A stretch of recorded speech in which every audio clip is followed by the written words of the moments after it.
ಶ್ರೀಕೃಷ್ಣನಿಂದ ನೀವು ಕಲಿಯಲೇಬೇಕಾದ 10 ಜೀವನ ಪಾಠಗಳು. ಆಧ್ಯಾತ್ಮ ಕನ್ನಡ ಚಾನಲ್ಗೆ ಸ್ವಾಗತ. ಅತ್ಯದ್ಭುತ ಅನುಭವಕ್ಕೆ ದಯವಿಟ್ಟು ಇಯರ್ಫೋನ್ ಬಳಸಿ. ಆಧುನಿಕ ಕಾಲಘಟ್ಟಕ್ಕೆ ಹೋಲಿಸಿ ಹೇಳೋದಾದರೆ ಕೃಷ್ಣನಂಥ ಬೆಸ್ಟ್ ಮ್ಯಾನೇಜ್ಮೆಂಟ್ ಗುರು ಯಾರೂ ಸಿಗಲಿಕ್ಕಿಲ್ಲ. ಭಗವದ್ಗೀತೆ ಎಂಬ ಅದ್ಭುತ ಗ್ರಂಥದಲ್ಲಿ ಆತ ನೀಡಿರುವ ಸಂದೇಶವೇ ಭೂಮಿ ತೂಕದ್ದು. ಆತನಿಂದ ಏನೆಲ್ಲ ಪಾಠಗಳನ್ನು ನಾವು ಕಲಿಯಬಹುದು ಎಂಬುದರ 10 ಅಂಶವನ್ನು ಈ ವಿಡಿಯೋದಲ್ಲಿ ಹೇಳುತ್ತೇವೆ. ತಪ್ಪದೆ ಈ ವಿಡಿಯೋವನ್ನು ಪೂರ್ತಿಯಾಗಿ ನೋಡಿ ಹಾಗೂ ಸಬ್ಸ್ಕ್ರೈಬ್ ಮಾಡಿ. ಮೊದಲನೆಯದು, ಗುರುಭಕ್ತಿ ತೋರಿಸಿಕೊಟ್ಟ ಜಗದ್ಗುರು. ವಿದ್ಯೆ ಕಲಿಸಿದ ಸಾಂದೀಪ ಮುನಿಗಳ ಪುತ್ರಶೋಕವನ್ನು ನಿವಾರಿಸಿ ವಿದ್ಯೆ ಕಲಿಸಿದ ಗುರುಗಳಿಗೆ ಹೇಗೆ ನಡೆದುಕೊಳ್ಳಬೇಕು ಎಂದು ಹೇಳಿಕೊಟ್ಟು ಜಗದ್ಗುರುವಾದ ಶ್ರೀಕೃಷ್ಣ. ಎರಡನೆಯದು, ದುಷ್ಟರ ಬಗ್ಗೆ ಕರುಣೆ ಕೂಡದು.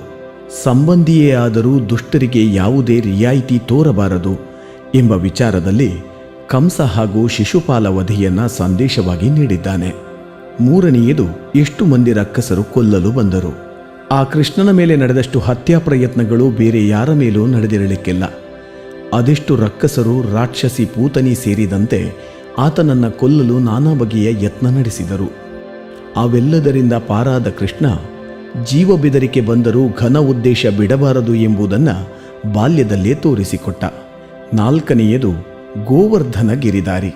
ಕೇವಲ ತನ್ನ ರಕ್ಷಣೆಯಷ್ಟೇ ಅಲ್ಲ, ತನ್ನ ಸುತ್ತಲಿನವರ ರಕ್ಷಣೆ ಕೂಡ ಆದ್ಯ ಕರ್ತವ್ಯ ಎಂಬುದನ್ನು ನೆನಪಿಸುವ ಕಾರಣಕ್ಕೆ ಗೋವರ್ಧನ ಗಿರಿಯನ್ನು ಕಿರುಬೆರಳಿನಿಂದ ಎತ್ತಿ ಹಿಡಿದು ಜನರನ್ನು ರಕ್ಷಿಸಿದ.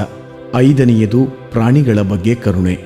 ಕಾಳಿಂಗ ಮರ್ದನದ ಪ್ರಹಸನದಲ್ಲಿ ಆ ಹಾವನ್ನು ಕೊಲ್ಲುವುದು ಕೂಡ ಆ ಕೃಷ್ಣನಿಗೆ ಸವಾಲಿನ ವಿಚಾರ ಏನಾಗಿರಲಿಲ್ಲ. ಆದರೆ ನಾಗ ಕುಟುಂಬಕ್ಕೆ ಬದುಕಿಕೊಳ್ಳಲು ಅವಕಾಶ ನೀಡಿದ. ಆ ಮೂಲಕ ಪ್ರಾಣಿಗಳ ಬಗ್ಗೆ ದಯೆ ಇರಲಿ ಎಂಬ ಸಂದೇಶ ನೀಡಿದ. ಆರನೆಯದು, ಗಂಧ ನೀಡಿದಾಕೆಗೆ ಶಾಶ್ವತ ಯೌವನ ಕೊಟ್ಟ. ತನಗೆ ಹಚ್ಚಿಕೊಳ್ಳಲು ಗಂಧ ನೀಡಿದಾಕೆಗೆ ಶಾಶ್ವತವಾದ ಯೌವನವನ್ನು ವರವಾಗಿ ನೀಡಿದ ಕೃಷ್ಣ. ನಮಗೆ ಪ್ರೀತಿಯಿಂದ ಯಾರಾದರೂ ಏನಾದರೂ ನೀಡಿದರೆ ಅದನ್ನು ಪಡೆಯಬೇಕು ಎನ್ನುವ ಜೊತೆಗೆ ಬದಲಿಯಾಗಿ ಘನವಾದದ್ದನ್ನೇ ನೀಡಬೇಕು ಎಂಬ ಪಾಠ ಹೇಳಿದ್ದಾನೆ. ಏಳನೆಯದು, ಗೆಳೆಯರ ಮನಸ್ಸು ತಿಳಿಯಬೇಕು. ಬೇಡಲು ಬಂದ ಗೆಳೆಯ ಸುಧಾಮನ ಮನಸ್ಸನ್ನು ಆತ ಬಾಯಿ ಬಿಟ್ಟು ಹೇಳದಿದ್ದರೂ ತಿಳಿದು ಸಕಲ ಐಶ್ವರ್ಯಗಳನ್ನು ನೀಡಿದ ಕೃಷ್ಣ ಗೆಳೆಯರ ಮನಸ್ಸನ್ನು ಅರಿಯುವ ಬಗೆಯನ್ನು ತಿಳಿಸಿಕೊಟ್ಟಿದ್ದಾನೆ. ಅರ್ಜುನನನ್ನು ಮಿತ್ರ ಎನ್ನುತ್ತಿದ್ದ ಕೃಷ್ಣ ಆ ಸ್ನೇಹಕ್ಕಾಗಿ ಮಾಡಿದ ಸಹಾಯ ಕೂಡ ಅತಿ ದೊಡ್ಡ ಪಾಠ. ಎಂಟನೆಯದು, ಅಣ್ಣನ ಕರ್ತವ್ಯಕ್ಕೆ ಉದಾಹರಣೆ. ದ್ರೌಪದಿಯ ಕಷ್ಟದಲ್ಲಿ ವಸ್ತ್ರದಯ ಪಾಲಿಸಿದ. ಅಕ್ಷಯ ಪಾತ್ರೆ ನೀಡಿ ಆ ಹೆಣ್ಣು ಮಕ್ಕಳ ಕಷ್ಟಕ್ಕೆ ಸ್ಪಂದಿಸಬೇಕಾದ ಅಣ್ಣನ ಕರ್ತವ್ಯಕ್ಕೊಂದು ಉದಾಹರಣೆಯಾದ. ಒಂಬತ್ತನೆಯದು, ಯುದ್ಧ ಎಂಬುದು ಕೊನೆಯ ಆಯ್ಕೆ. ಕುರುಕ್ಷೇತ್ರ ಯುದ್ಧವನ್ನು ನಿಲ್ಲಿಸಲು ತನ್ನಿಂದಾದ ಎಲ್ಲ ಪ್ರಯತ್ನವನ್ನು ಮಾಡಿದ ಕೃಷ್ಣ. ಯುದ್ಧ ಎಂಬುದು ದುಷ್ಟ ಜನರ ಅಂತ್ಯಕ್ಕಿರುವ ಕೊನೆಯ ಆಯ್ಕೆ ಎಂಬುದನ್ನು ತೋರಿಸಿಕೊಟ್ಟ. ಹತ್ತನೆಯದು, ಅನ್ಯಾಯ ಎದುರಿಸದವರ ಮನೆಯ ಆತಿಥ್ಯ ಬೇಡ.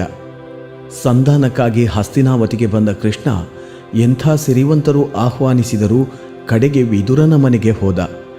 ಆ ಮೂಲಕ ಒಂದು ಹೊತ್ತಿನ ಗಂಜಿಯಾದರೂ ಸರಿ, ಅದು ಸಜ್ಜನರ ಮನೆಯಲ್ಲಿ ತೆಗೆದುಕೊಳ್ಳಬೇಕು. ತಪ್ಪನ್ನು ಅನ್ಯಾಯವನ್ನು ಎದುರಿಸದವರು ಶ್ರೀಮಂತರೇ ಆದರೂ ಅಂಥವರ ಮನೆಯ ಆತಿಥ್ಯ ಕೂಡದು ಎಂಬ ದೊಡ್ಡ ಸಂದೇಶವನ್ನೇ ನೀಡಿದ.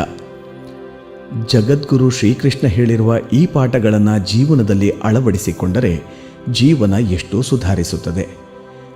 ಇಂತಹ ಮತ್ತಷ್ಟು ವಿಡಿಯೋಗಳಿಗಾಗಿ ನಮ್ಮ ಆಧ್ಯಾತ್ಮ ಕನ್ನಡ ಚಾನಲನ್ನು ಸಬ್ಸ್ಕ್ರೈಬ್ ಮಾಡಿ. ಪಕ್ಕದಲ್ಲಿರುವ ಬೆಲ್ ಐಕಾನನ್ನು ತಪ್ಪದೇ ಕ್ಲಿಕ್ ಮಾಡಿ.